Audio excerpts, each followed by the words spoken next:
Hey everyone, I'm prominent space vampire Count Vargelon. Thanks for joining me on the Thanks for finally shutting up about Game of Thrones for a GD second cast. As the new title suggests, I finally got a break after 7 long weeks of spoilers and near spoilers. This is the week that absolutely no Game of Thrones story showed up in any of my news feeds, so I'll just talk about one thing and then move on. That thing!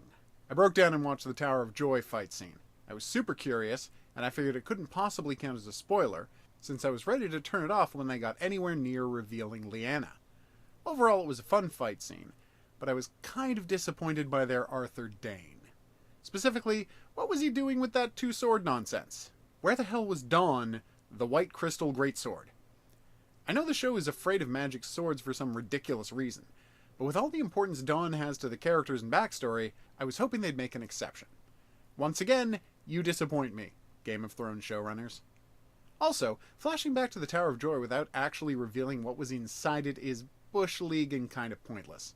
Almost as if you just wanted to get in another fight scene there and didn't care how you got it. Also, not for nothing, that's terrible Howland Reed casting. So, with all of my Game of Thrones news covered, I've got a little time left. How about a Rick and Morty theory? Specifically, is evil Morty from Season 1, Episode 10 the Morty that Rick raised?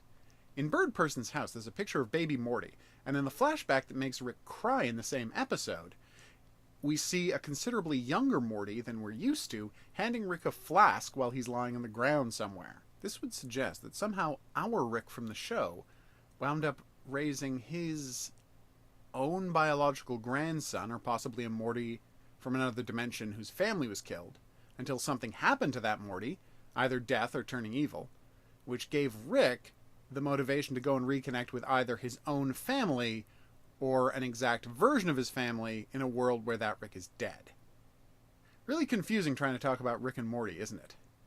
In conclusion, thanks for watching the Game of Thrones fans finally shut up forcing me to talk about Rick and Morty cast. Until next time, I've been prominent space vampire Count Vargelon.